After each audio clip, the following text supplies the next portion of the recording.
Olá, pessoal! Sejam muito bem-vindos a mais um episódio do Jurídico Diz Que Pode. Esse, o seu podcast condominial, que vai ao ar toda quinta-feira às 19 horas. E hoje nós vamos falar de questões ambientais no condomínio. Eu, Alaine Oliveira, estou aqui acompanhada nessa mesa maravilhosa com a doutora Cláudia Hernandes e com o doutor Leandro Bolsonaro e o nosso biólogo, Rafael. E eu vou pedir para você, Cláudia, começar se apresentando.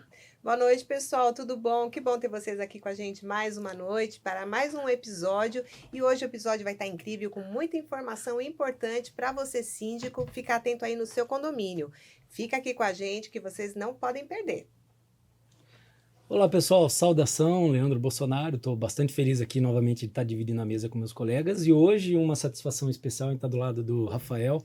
Eu já tive a felicidade de poder trabalhar com ele em alguns clientes em comum e realmente o conteúdo hoje está fantástico.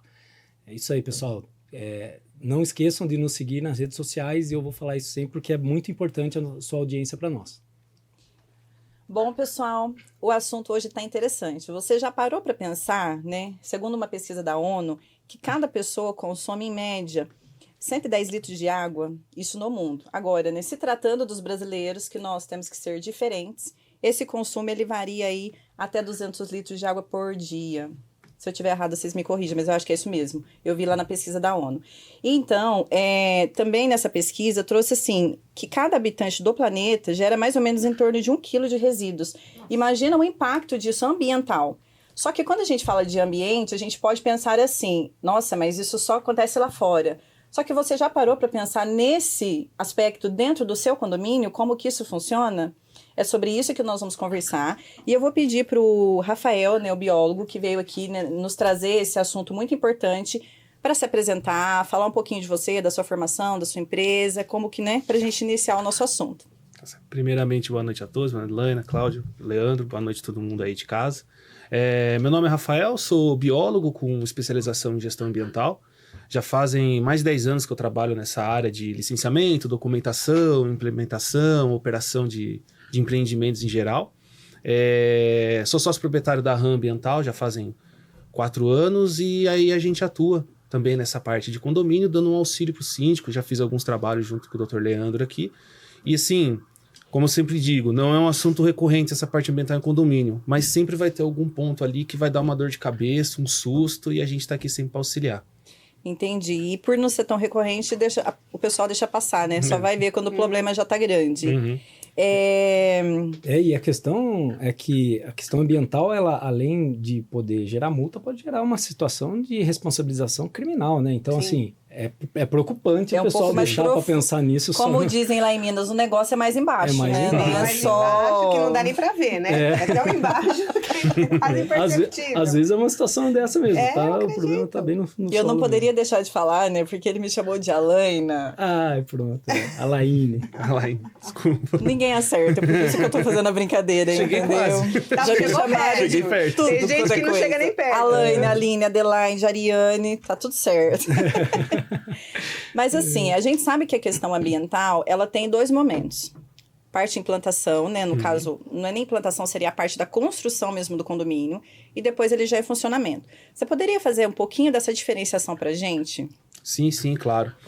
Então, a implantação do empreendimento, o condomínio como um todo, ele começa lá no projeto, junto com a construtora, com a incorporadora, onde ela vai avaliar vários quesitos. Demanda de recurso hídrico, tanto na questão de captação de água para atender a população que vai viver lá, quanto na questão de geração de efluentes. Vai ter a questão de resíduos, a gente tem que saber até onde a máquina pública chega, onde vai ser implantado esse condomínio. Então, chega asfalto, chega a coleta de seletivas, chega a coleta de resíduos domésticos. Tem a questão da vegetação, que vai estar naquele local. Pode ser que eles cheguem num lote, num terreno que já esteja só em pastagem, isso é uma coisa, e pode ser que tenha ali um bosque, alguma coisa que vai ter toda uma supressão de vegetação. E também tem a questão da contaminação do solo. A gente nunca sabe o uso anterior desse lote, desse terreno onde vai ser construído o condomínio. Eu tenho um condomínio que eu costumo falar que está construído em cima de um cemitério indígena, assim, porque dá tanto problema nesse condomínio. Mas vamos lá, só não queria deixar passar a piada. Não foi feito. As questões ambientais protegem contra as assombrações? Eu já não sei. Então daí não é uma questão ambiental, é espiritual. Mais espiritual que ambiental, com certeza. E aí tem essa questão de contaminação do solo, né? Que pode gerar um passivo ambiental que tem que ser analisado pela construtora. Depois que tudo ser aprovado, ele pode ser aprovado tanto da esfera municipal, né? Dependendo do tamanho do condomínio, ou pelo processo de GRAPROAB, que a gente chama, que vai junto com a Secretaria de Habitação, CETES e tudo mais. É aprovado o empreendimento, ele é construído e ele é entregue à população que vai ali residir junto com o síndico. Alguns desses itens podem gerar responsabilidades para o síndico depois. Como, por exemplo, a questão de uma estação de tratamento. Não tem coleta de efluentes, de esgoto, né, naquele local. Vai ter que ser construída uma estação de tratamento. Quem constrói? A construtora. Deixa montado. Quem vai operar? O condomínio. Tá. E aí o condomínio vai ter, às vezes, vai sair uma documentação, um TAC ou alguma obrigação do órgão ambiental, onde ele tem que seguir uma série de quesitos para a operação dessa estação.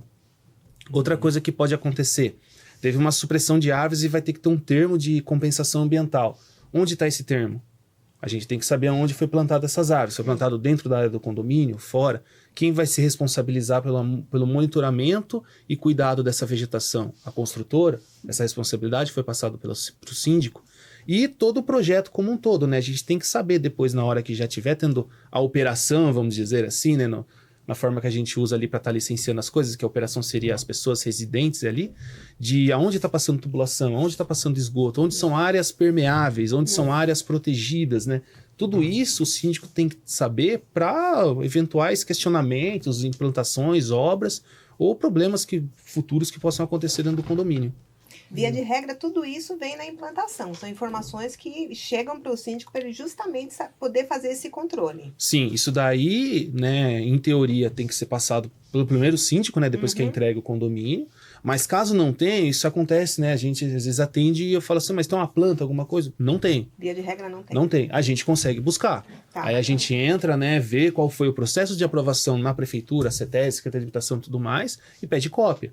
É sempre importante você ter essa documentação para você saber, né, aonde você está gerindo, né? Mas qual é o tamanho? Não é só o muro, né, com os prédios. Você tem, às vezes, área verde que está fora do condomínio, às vezes ela está do outro lado da rua, que foi no projeto de aprovação. A grande questão e preocupação que a gente vê aí no dia a dia é que, em alguns momentos, esse empreendimento ele é entregue para alguns... E um síndico que é eleito talvez seja um síndico orgânico que não tem conhecimento absolutamente nenhum. Então, ele não sabe nem o que ele deve perguntar, o que ele deve solicitar, né? Sim. O que, do meu ponto de vista, é uma irresponsabilidade da construtora que entrega sem todas essas informações.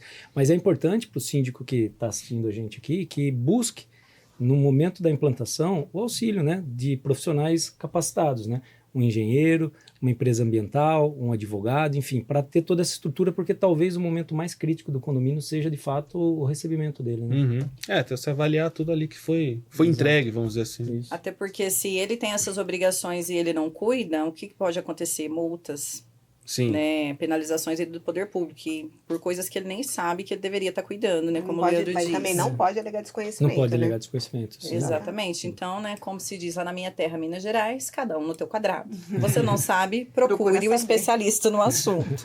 E né? assista o nosso canal, que aqui tem muita É informação. verdade, A pessoal. informação tá Aqui aqui, você gente. aprende, Escuta assim, nosso podcast. muita coisa boa, né? Além de você ter acesso aí aos melhores profissionais de cada área Sem que a gente dúvida. sempre está trazendo, né? Legal. E quando se fala de resíduos, né? Aí já é a fase do condomínio já em funcionamento. Esse termo ele é muito abrangente. Uhum. Você pode falar pra gente o que entra nessa questão dos resíduos, né? O que está dentro dessa palavra? Que tipo de produto Material, ou né? esgoto, enfim, o que está aqui dentro dessa palavra resíduos? Na questão de condomínio, né, seriam resíduos domésticos, que seria o lixo, normal. Seria poder ter resíduos tipo lixo reciclável e resíduos de construção civil, que seria entulho, né? Porque às vezes tem uma reforma, tem condomínio que entrega que o pessoal tem que colocar ainda piso, coisa desse tipo. Normalmente, isso daí, quando está na aprovação do projeto que passa pela prefeitura, isso já é avaliado para ver se a coleta leva. Se tiver num lugar que a coleta não passa, aí é responsabilidade do condomínio fazer o manejo e pagar uma coleta particular para levar esse resíduo Mas aí embora. tem uma destinação própria para isso. Como o condomínio vai se certificar de que o resíduo está sendo destinado? Empresas que fazem essa coleta, normalmente elas já levam para o aterro, que ou é delas ou elas pagam para levar para o aterro. Tá. Tá? Mas toda empresa que faz esse tipo de coleta, ela é licenciada pela CETESB e outros órgãos.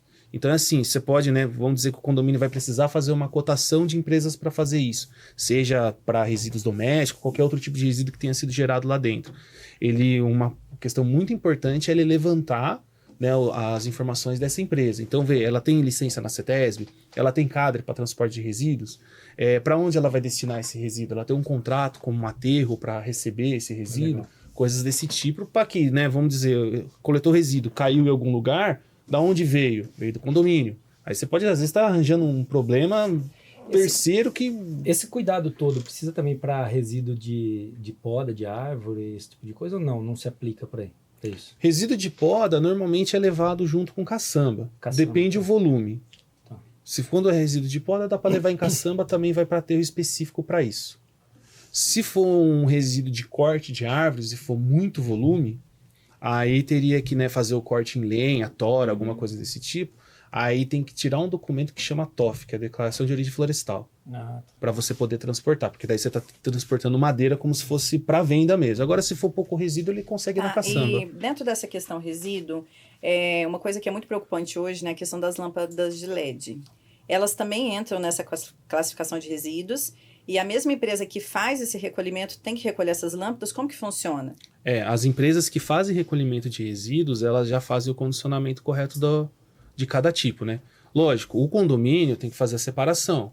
Então, assim, vai ter o lixo doméstico, né, normal, e aí esses produtos entrariam ali, normalmente onde o pessoal joga os recicláveis, né? Então, umas coisas aqui, e aí tem os produtos que não podem misturar com os recicláveis, seja o caso das lâmpadas.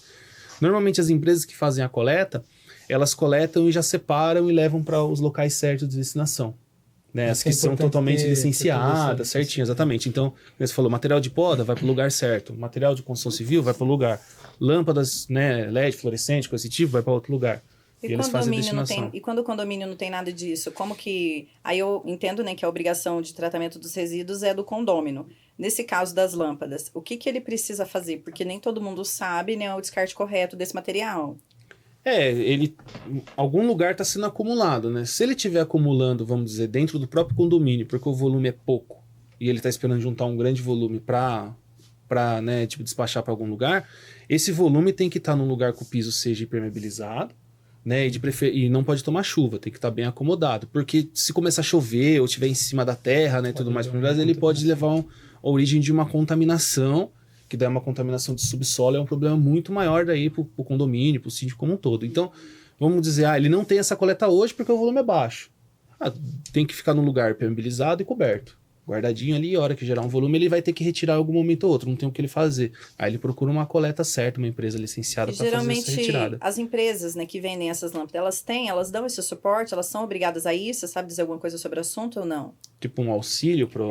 Por exemplo, né, eu compro sempre na empresa X. Eles vendem determinadas marcas. Eles podem me orientar com relação a esse descarte ou não? Se for em alto volume, eu acredito que sim. Quando você comprar no atacado direto, por exemplo, de um fornecedor. Agora, for na loja de material de construção, né? Daí não. Não, só para esclarecer mesmo, né? Que como é uma coisa muito séria, né? Aqui a gente está falando de radioatividade, é uma coisa que tem que se tomar bastante cuidado, né? Mas, prosseguindo, a questão das águas no condomínio, né? E aí sempre tem aquela questão da ETE, que é a Estação de Tratamento e Afluentes. O que é essa ETE? Ela é obrigatória em todos os condomínios, né? Você já trouxe um pouquinho para a gente, mas eu gostaria que você complementasse melhor esse assunto. É possível fazer essa ETE depois, né? Caso não tenha. Como que funciona isso?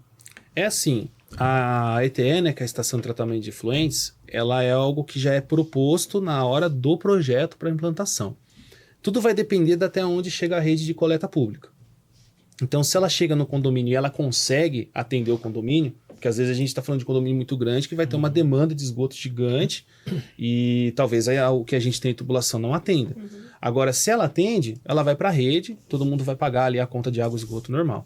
Se não chega a rede lá, em alguns municípios, né, isso vai variar, tem município que tem uma rede de um atendimento melhor, outros piores, aí o condomínio é obrigado a fazer uma ETE, que é uma estação de tratamento de efluente, aí ele vai tratar o efluente e vai jogar no curso hídrico mais próximo que tiver. Normalmente isso aí já vem montado, né? A construtora tem que dar entregue, porque isso aí é obrigação na hora do projeto. Mas a operação vai ficar ou para o síndico ou para a construtora, depende do que ficou ali na convenção. Quando fica para o síndico, aí você vai ter que ter um funcionário, uma empresa terceirizada que saiba operar, né? E vai ter que ficar fazendo as análises do efluente, né? Pegar o curso hídrico, analisa antes, depois e no ponto para ver se ela está saindo dentro do padrão de qualidade.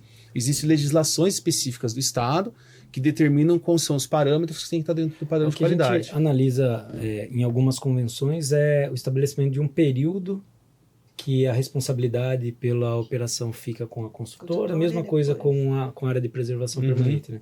Fica dois primeiros anos, a construtora fica responsável por operar, depois isso é o síndico. Então, assim, o síndico tem normalmente tem esse prazo para conseguir se adequar para, daqui para frente a responsabilidade é sua. E tem né? o teste da estação também, que a gente só vai conseguir saber se ela é realmente funcional depois que o condomínio já tiver com a capacidade disso. Então, assim, por um tempo fica a construtora, se tiver que ter uma ampliação, alguma coisa disso, uma mudança no procedimento, é ela que vai realizar, mas depois a operação passa. Porque se a gente analisar bem, pode ser que tenha ocorrido um erro de projeto no dimensionamento, então não chega, vou dimensionar essa rede e não deu, e daí, a responsabilidade da construtora, Sim. porque não pode agora o condomínio assumir uma responsabilidade por uma falta de planejamento da construtora. Sem dúvida.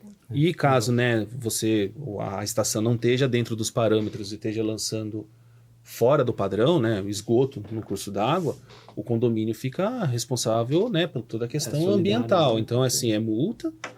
E se tiver reincidência, né, você pode responder tanto criminal quanto Ministério Público, né? Daí é uma questão que vocês vão saber muito mais que eu. Nesse caso, ocasionaria até a prisão do síndico, né? Que, entre aspas, ali, naquele momento, ele seria o gestor dessa questão. Então, ele teria o responsável para poder verificar se está tudo sendo feito certinho, a não ser que ele tenha uma empresa especializada para isso.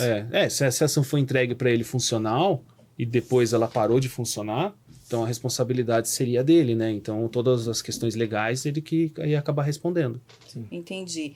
E dentro dessa questão aí, né, que ainda falando de afluentes, você tem algum caso assim que você pode nos contar de algum dos clientes que você já atendeu, que pode sim ter vícios ocultos e que foi jogado afluentes no... É mais comum do que você imagina. Sério?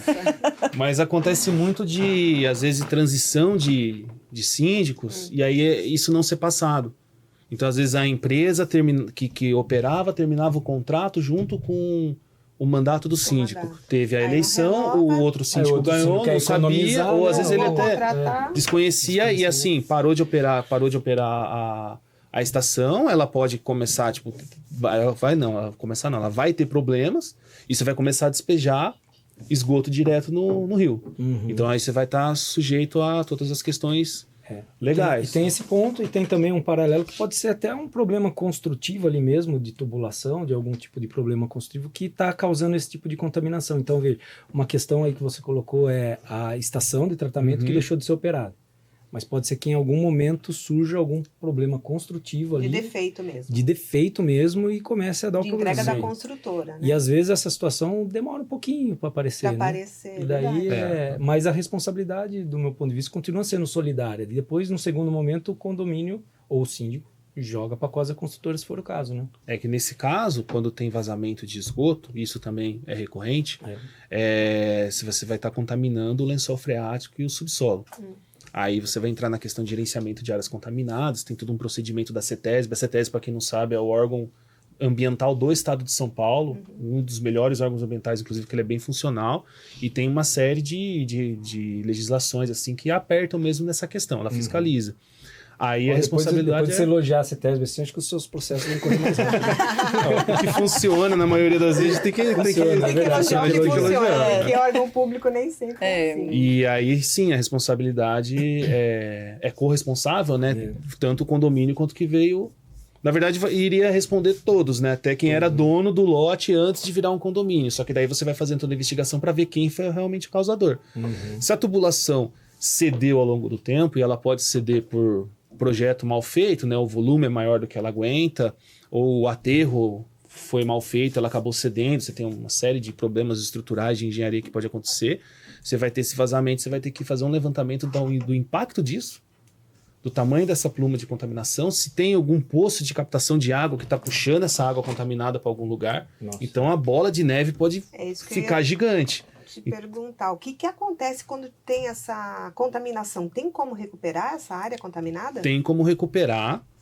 Tudo vai depender do tamanho do impacto, né, da contaminação. Então, vamos dizer assim, que se você conseguiu descobrir ela logo no começo, às vezes, principalmente o que acontece são caixas de águas pluviais que estão cheirando esgoto. E como elas são ralos, né, ou bocas de lobo, você consegue sentir o cheiro. Então, você vai dizer, pô, uma água está misturando na outra. Então, pode ser um problema aqui.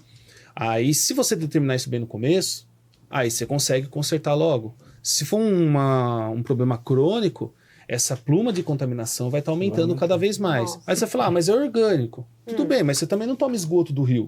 Claro. Isso aí vai estar entrando dentro do lençol freático, vai estar se espalhando. Vamos dizer que o condomínio tem uma área e logo do lado tem uma chácara, por exemplo, com poço. Se a zona filtrante do poço dele estiver batendo no lençol, e como tem uma bomba, ele vai estar puxando isso daí, ele pode estar consumindo essa água. Então você pode estar gerando contaminação no vizinho, gerando contaminação dentro do seu... E se é uma água de uso de irrigação, de plantação, aí Também só piora a situação. Então, assim, ter um levantamento das estruturas e principalmente saber por onde elas passam, que é isso que vai estar no projeto, que foi aprovado, que a gente está falando no começo, é essencial para você poder criar um plano de monitoramento mesmo do seu prédio. Então, você precisa saber onde está passando tudo, né? Tanto na parte estrutural de energia, água, quanto esgoto. Né? Senão, estou tendo um vazamento aonde? Eu não sei onde é a tubulação, eu preciso saber para poder até monitorar isso. E assim, pela sua experiência, qual que é uma porcentagem do que você já observou ao longo do seu trabalho de falhas de entrega da construtora nesse sentido? Ou foi falha de manutenção do próprio síndico? O que acontece mais? Um erro na entrega, uma falha construtiva ou falha de manutenção? Olha, os que eu peguei, porque assim, às vezes não chega a passar pela parte ambiental, né? O condomínio já vai direto no encanador, ele conserta e resolveu o assunto. O que eu já peguei, normalmente era falha estrutural, provavelmente da entrega. Tá. Mas assim, não foi exatamente, às vezes, a tubulação que veio errado, mas foi a questão do aterro. Que foi um pouco mal feito, aí com o tempo chove, às vezes a geologia impacta bastante nisso, né? O que foi encontrado embaixo, e acaba cedendo um pouco. Mas tudo tem que ver, né? Assim, não dá pra gente bater o martelo só de olhar. São mas estudos pra que ver a a gente origem do problema, né? Da onde que surgiu tudo, Sim. pra gente ter uma ideia. Vamos culpar a construtora, é sempre a construtora. Coitada da construtora, né? Até eu quando sempre ela não acho Vamos tem puxar a sardinha para os culpa. nossos ouvintes aqui, assim. Até que porque quando a ela gente não vê tem muita culpa, coisa ela errada. tem quando não tem culpa. culpa, Não, é porque a gente vê muita coisa É. errada, né? Por falha construtiva. E o que cai na nossa mão é isso. Só caiu o que deu errado, né? Então, por isso que a nossa experiência não é tão boa. Nós já tivemos mais de um episódio aqui com o engenheiro civil, né? E assim, a gente consegue identificar muita falha realmente. Ou ora falha de projeto, ora falha construtiva, e em alguns casos, puxando para o seu lado agora ambiental, uma falha de projeto ou construtiva que afeta o meio ambiente, né? Que é um negócio extremamente grave, né? E como eu tinha dito no começo, tem toda a questão que é muito importante, mas eu até reitero, né, que os síndicos levantem os documentos que foram aprovados, porque às vezes você também tem caso de, tipo assim, ter sido construído certo, tipo assim, ter sido construído o que foi aprovado. Só que tá errado na aprovação, entendeu? Mas não era para ser daquele jeito, né? Você olha e fala, não, mas peraí, isso aqui tá errado. Quem aprovou? Então, assim, tem toda essa questão também. Às vezes a responsabilidade de um problema aqui tá bem lá atrás, assim, num passado um pouco mais distante. Vou puxar o fio da meada mesmo. E aí, para ter essa responsabilização, é necessário fazer todo esse trabalho investigativo para chegar na pessoa responsável. Isso, tem que fazer toda uma investigação. E quando não é possível, assim, delimitar um responsável, especificamente, aí o efeito, né, no caso a penalização ela é em cascata, todo mundo que está nesse grupo, que passou por esse período, ele sofre algum tipo de penalização, você não sabe dizer? Sofreria todo mundo um tipo de penalização. Entendi. É solidário. É solidário. Tá. Não, tô perguntando porque é muito importante, né? Porque às vezes tem problemas que ele vem há tempos. Não é da minha gestão. Só que ele não fez nada na gestão dele, e aí? Ou Sim. seja, ele também contribuiu Então, para o a agravamento omissão da também situação. gera culpa. Sim. Né? Então, todo mundo que está nessa cascata, ele pode sofrer essa responsabilização, né? De alguma forma. Ok, e aí no caso da recolha, né, dos resíduos, de tudo isso que a gente está conversando, a responsabilidade é sempre do poder público ou em algum momento isso se divide com o privado? Então, tudo depende do que foi acordado na hora da implantação do projeto. Entendi. Por isso que é importante, como reitero novamente, né, de levantar isso. Porque se durante a aprovação a prefeitura disse que ia ser responsável, é responsabilidade dela. Às vezes, foi acordado que por um período de tempo ia ser responsabilidade do condomínio até a máquina pública chegar, né, um condomínio que está um pouco mais distante, até a máquina pública chegar nele. Aí tem que ver o que foi acordado. Legal. Tá, ok. E, assim, entrando num novo assunto, né, mas ainda dentro dessa questão de preservação ambiental, nós temos a questão da vegetação e das áreas, né, permeáveis. Tá certo o nome? Isso. É uns nomes difíceis de falar. E aí, dentro dessa questão da vegetação, como que funciona isso? O síndico, ele pode sair removendo as árvores. Quando eu falo síndico, eu estou falando da gestão do condomínio, né? Que é ele que está lá no poder, então ele que vai tomar essas decisões justamente com a Assembleia. Ele pode sair removendo árvores. Por exemplo, estou com uma árvore lá que está cheia de cupim. Eu posso simplesmente ir lá cortar e tchau, árvore? Como que funciona isso? Essa é a parte que mais vem, né, demanda pra gente na questão condominial, que é o que realmente tem árvore que está atrapalhando, cresceu demais, está para cair e tudo mais. Funciona assim, cada município tem um procedimento. Os menores acabam sendo atendidos pela CETES, que é o órgão estadual, mas cada município vai ter um procedimento. Não se deve cortar árvore nenhuma sem comunicar o município.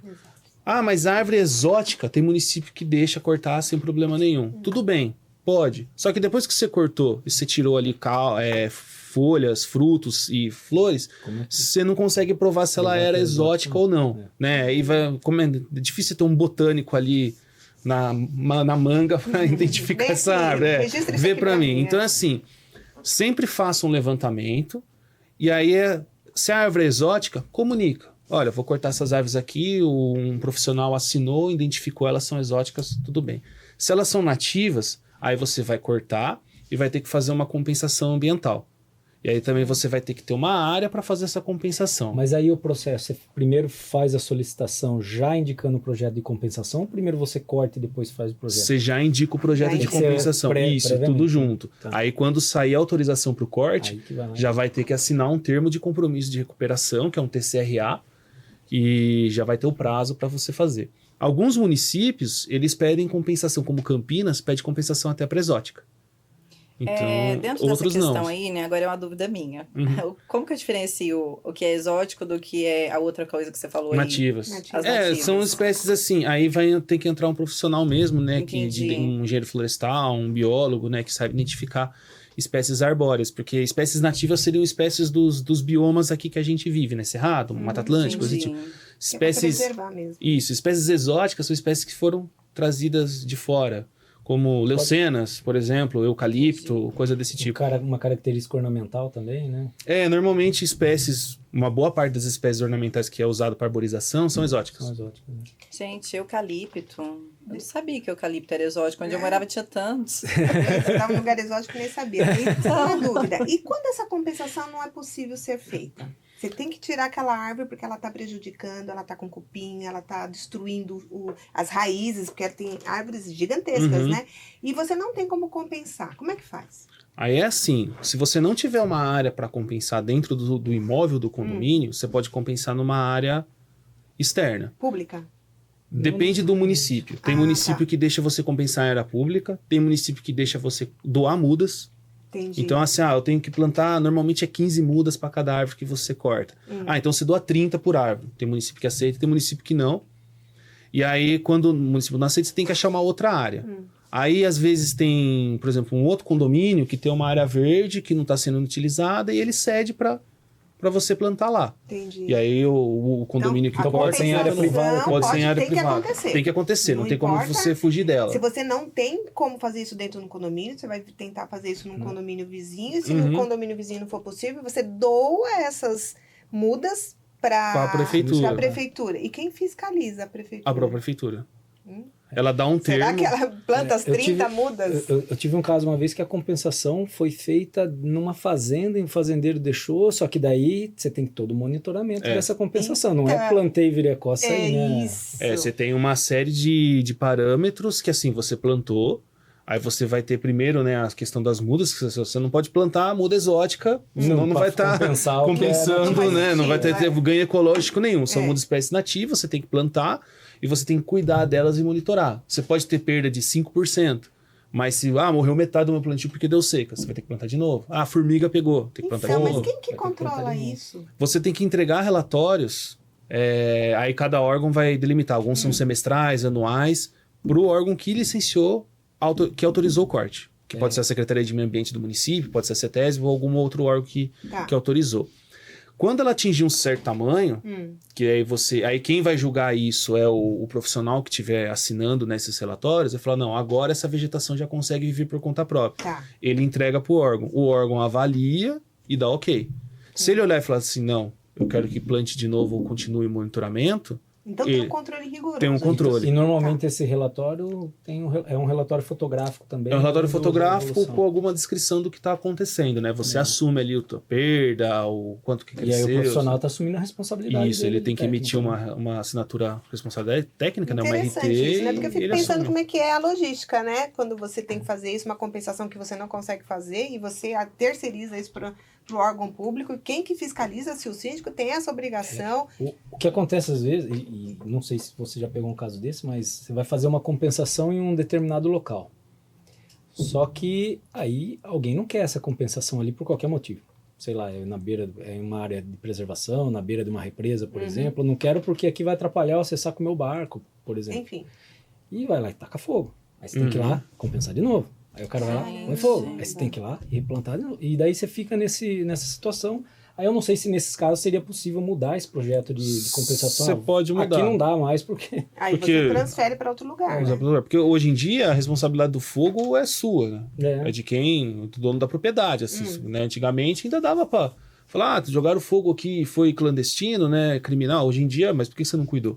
É. Então aí se acontecer, pode ser fogo, pode ser capivara, começa a invadir o plantio e Olha come, né, as mudas lá e você tem que ficar Aqui na plantando de Marginal novo. tá cheio. Aí você pode mudar o lugar. Você pode entrar com um projeto novo, o órgão tem que aprovar e você muda de lugar. Nossa, começa tudo de novo o acompanhamento. Você tem que... Mas tem que fazer. Claro, Você tem que não fazer. quis, você não quis suprimir alguma Esse- coisa? Exatamente. Esse TCRA, que é esse termo de recuperação, ele tem um peso de um TAC. Então você assume que você vai fazer, né? O síndico, o responsável ali, vai assinar e ele está assumindo a responsabilidade de fazer. Mais um BO para o síndico carregar, Se né? ele não planta, aí sempre vem um valor de multa já vinculado em UFESPs, né? Que é o que pode subir de acordo com o sobe o valor da UFESP. E aí, se ele não, o órgão vê, não, ele não cumpriu, aí ele tem que pagar aquele valor de multa. Que normalmente é mais caro que o plantio. Sim. Você pode esclarecer para o pessoal o que é TAC e essa outra sigla que você Ah, usou sim. aí? TAC é termo de ajustamento de conduta, né? Que é uma Isso. coisa mais do direito, assim, que quando você assina que você vai, né, cumprir com aquilo que você O TAC acordou. normalmente envolve ali o Ministério Público. Isso. Aí o termo, né, o TCRA, que é o termo de compromisso de recuperação ambiental, é basicamente a mesma coisa, só que você está assumindo isso com o órgão ambiental e você está assinando e assumindo que você vai E sujeito a uma infração. sujeito a uma multa. infração, exatamente. Ah, é ótimo. Perguntei porque, né, como os É internautas importante. às vezes não sabem do que Sim, se sim. trata, é bom a gente esclarecer. Bom, ainda dentro dessa questão aí de áreas, né, a preservação, a área de preservação. Teve um caso que aconteceu comigo, que eu fui assessorar um condomínio, e aí lá no projeto arquitetônico, tinha uma faixa de terra que era obrigatória, ali teria que ser um jardim ou não ter nada, mas tinha que ter a terra ali. E aí, né, eles entenderam que eles não queriam mais aquele pedaço e cimentaram tudo. Detalhe, né, encontraram uma empresa para fazer isso. Qual que é o risco que esse condomínio está correndo por conta disso daqui, dessa conduta deles? Eu fui pesquisar na prefeitura, não tem nenhuma aprovação, ou seja, né, tá irregular. E agora? Tá. Primeiro é assim, nesse caso, eles cimentaram o que é chamado de área permeável, ou áreas verdes, que normalmente eles colocam nos projetos. Mas a área permeável tem uma legislação estadual e tem legislações municipais. Mas é a área onde tem que ter infiltração de água de chuva no solo. Por que tem que ter esse percentual de área no condomínio? Para evitar enchente, evitar um monte de problema hídrico, e para a água infiltrar e abastecer os lençóis freáticos. Se a gente cimentar tudo, é o que acontecia antigamente, por exemplo, em São Paulo, né? Era enchente toda hora. Então tem que ter. Isso daí vem aprovado. Você não pode mexer, você não pode diminuir a área permeável. Então, o que foi feito nesse caso, né? Se houver uma denúncia e tudo mais, ele vai arcar com uma multa, alguma coisa desse tipo, e provavelmente ele vai ter que restabelecer retirar a condição de esse cimentado e permeabilidade do voltar solo. ao permeabilidade. Então, para aquele permeável. síndico que está pensando em aumentar o estacionamento, as vagas de garagem, e querer cimentar a área permeável, então, por favor, não façam Não. isso, porque vai ser Existem problema. algumas alternativas, né? De bloquetes, algumas situações que não tira a característica de permeabilidade, Da permeabilidade. do do local, Não sei né? nem assim se fala. Sim. Isso é... Eu tentei e acertei. Achei que fosse enroscar a permeabilidade. Eu sei que teve alguns casos que teve técnicos assim do meio ambiente do município específico que não aceitavam. Piso drenante, intertravado, se eles não queriam. Olha só. Mas você colocar um cascalho, uma areia, Qualquer entendeu? coisa que permita a água... Permita que a água infiltre pode ser usada. Transpasse, né? Que ela não Isso. fique parada, não fique Isso. empoçada. Que às vezes a gente pega casos que assim, a construtora largou um fundo do condomínio lá, que não é área de proteção permanente, então assim, você pode ter um uso dela, mas é área verde permeável. Só que assim, tá com um capim colonial de 2 metros e vindo escorpião pra dentro, assim, é coisa abandonada. O condomínio pode fazer uso daquilo. Ele pode limpar, fazer um plantio de, sei lá, espécies frutíferas, assim, fazer uma pista de caminhada desde que não tenha nada concretado e permeabilizado. Mas ele pode fazer um uso para, por exemplo, aquilo ali ter uma atratividade maior para os moradores, né? Um pet play. Alguma coisa dessa linha. Animais, Mas assim, sempre reiterando, comunique-se ao órgão fiscalizador do município para não evitar qualquer surpresa e ele tá ciente. Porque no dia de amanhã, se alguém reclamar, querer denunciar alguma coisa desse tipo, Deixa eu tá dar uma assim. atravessada, Alex. Só para complementar aqui, nesse caso, né, só um alerta que a gente deixa para os síndicos é que nessa situação aqui, muito provavelmente, se sofrer alguma, se alguém fizer alguma denúncia, além de o síndico ser, né, o condomínio ser multado, ele ainda pode ser obrigado a desfazer tudo isso, né? E retroagir ao estado que estava antes essa faixa, né? Por favor, Lê. Você falou sobre a possibilidade de fazer algum tipo de intervenção, algum tipo de, por exemplo, a pista de caminhada em área verde. E em área de preservação permanente, o que dá para ser feito ali ou não pode ser feito absolutamente nada? A área de preservação permanente não pode ser feito absolutamente nada. Isso. Para quem não sabe, às vezes o síndico está em casa, está assistindo. A área de preservação permanente, às vezes, normalmente o pessoal vê qualquer área verde no fundo do condomínio e fala assim, ali é a minha APP. A área de preservação permanente, ou APP, é uma linha de proteção para curso d'água ou nascente. Então, você viu um córrego, está passando no fundo do condomínio. Aí, depende da largura dele, vai ter uma espessura essa área de APP. Normalmente é 30 metros. Então, você vai pegar o córrego, medir 30 metros em linha reta. Essa área de proteção. Ah, mas eu tenho uma vegetação mais 50 até encostar no muro. Essa aqui é uma área verde. A área de preservação, você não pode fazer nada. Aí, qualquer coisa que você tenha que vir a fazer nela, passar uma tubulação, passar um acesso, passar um alambrado, você tem que fazer um pedido de intervenção em APP, tem que ser autorizado e tem que ter uma compensação ambiental para isso. Por mais que a sua APP só tenha capim. Você tem que compensar essa intervenção. Por mais que, visualmente, você não vai cortar nada. Mas você tem que fazer, porque ela é uma área que está sob o Código Florestal e sujeita a sanções. A área verde não. A área verde é uma área de vegetação que está fora da área de preservação permanente. Nela você pode ter manejo. Então são coisas bem diferentes. Se eu tiver um condomínio que tem um bosque no fundo dele, não é uma área de preservação permanente. A APP quase não sai, né?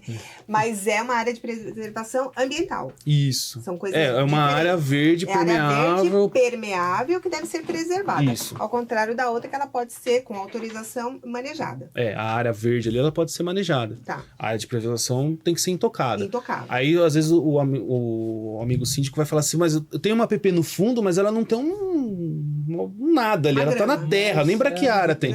Ela é área de preservação. Tá.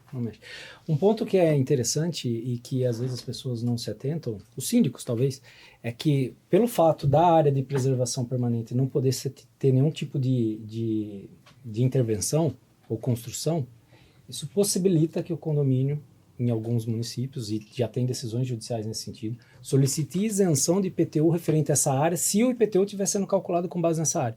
Então é bem comum. Chega esse período do ano, eu faço vários desses requerimentos para ser apurado para o exercício seguinte, vir uma isenção de IPTU, e o que acontece? Todos os moradores têm um desconto em cima do IPTU, porque extraiu uma área que é não edificante, né, que não pode ser edificada, do cálculo do IPTU.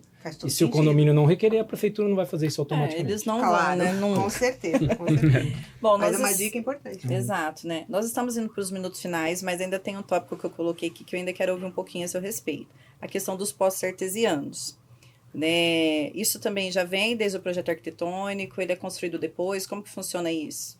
O poço artesiano é o seguinte, também é na hora do projeto, né, que vai ser aprovado, tem que ver a demanda hídrica que chega até o condomínio.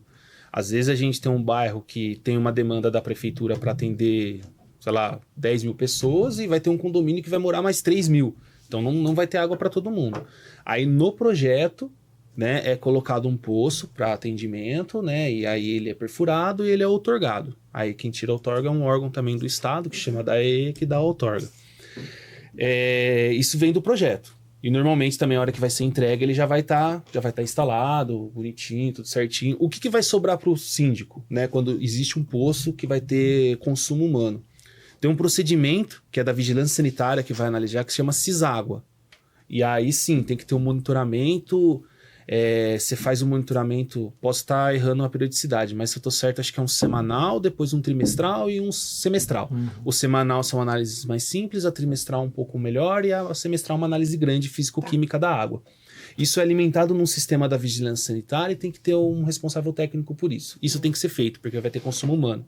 Se a água não atende o padrão de potabilidade do poço, tem que ter tratamento. Então você coloca um cloro, coloca alguma coisa, entendeu? Tem que ter. Isso vai ser responsabilidade, talvez aconteça da construtora operar por um tempo e depois dar para o síndico, mas vai ser responsabilidade do síndico. O síndico pode fazer. Ele não está alimentando mais cisar, não está fazendo mais nada. Ele tem a questão de ter uma fiscalização da vigilância sanitária, que pode multar ele ou lacrar o poço. E aí tem a questão dos próximos moradores, falar assim, mas espera aí, eu tô tomando uma água e não está sendo monitorada? Até o próprio DAE, porque assim, se o condomínio parou de fazer monitoramento da qualidade, talvez ele também não esteja fazendo o lançamento do volume de consumo dentro do sistema do DAE. Ah, sim. Então, aí normalmente gera até uma multa automática, né? Eu tenho uma situação que já está judicializada. O DAE, você diz o DAE de município ou o DAE? DAE, desculpa. O DAE tem um sistema que chama SIDEC, Isso. que você tem que ficar No SIDEC, lançando. você tem que lançar. Você tem que ficar lançando. Né, você faz a leitura do poço, do hidrômetro e lança nesse sistema. Entendi. Esse sistema é tudo automatizado. Não lançou? Multa.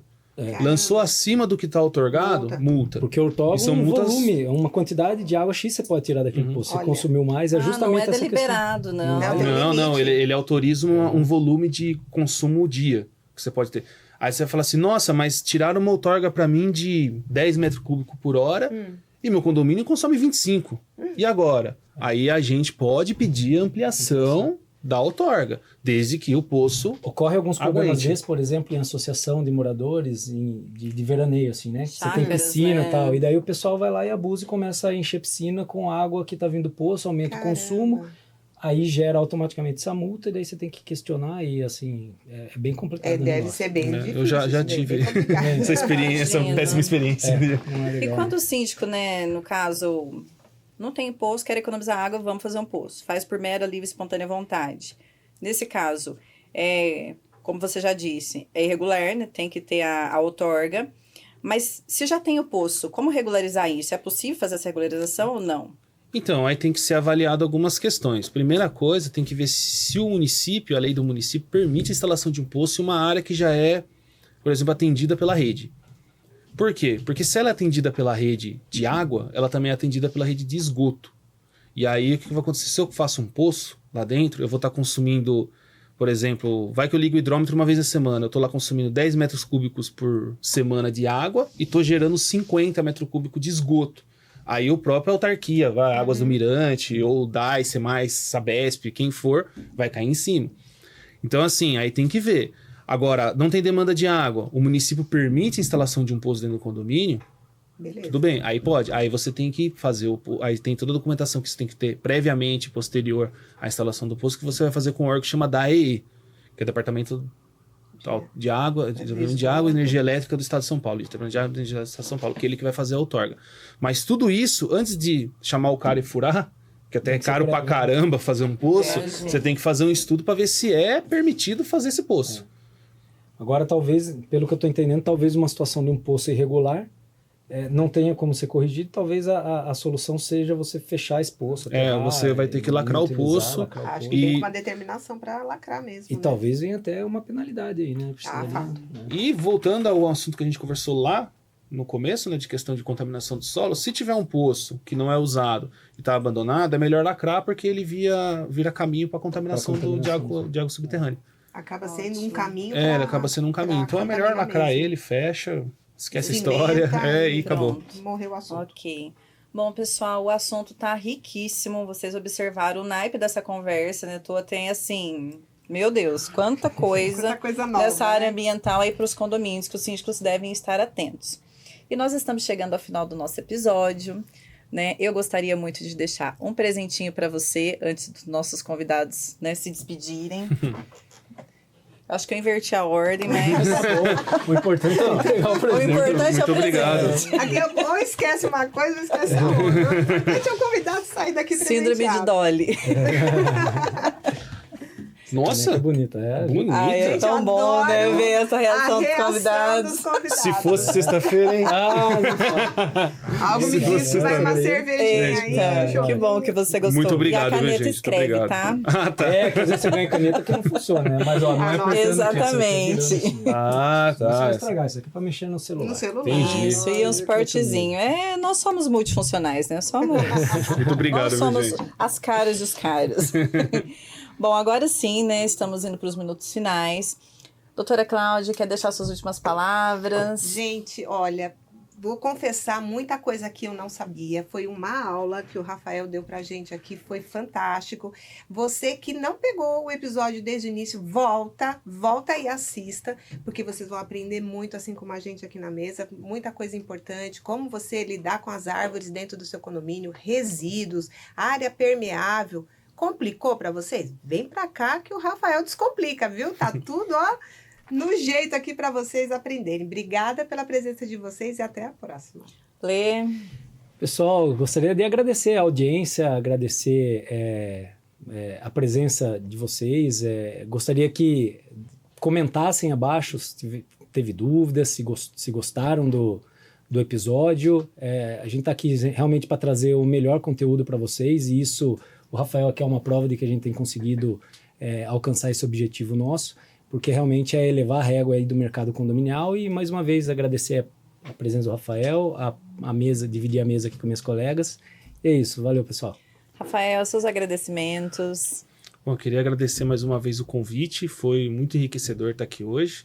E como eu falei no começo, né, pro síndico às vezes ele fala, nossa, mas não tem esse problema, não é corriqueiro. Mas uma hora pode aparecer e a gente tá aqui, né, para tirar as dúvidas, para auxiliar no que for preciso. Muito É obrigado. bom você estar antenado, né? Pelo Sim. menos saber do que se trata e se o seu condomínio se adequa a alguma daquelas questões. Porque aí, se acontecer, você já está ciente.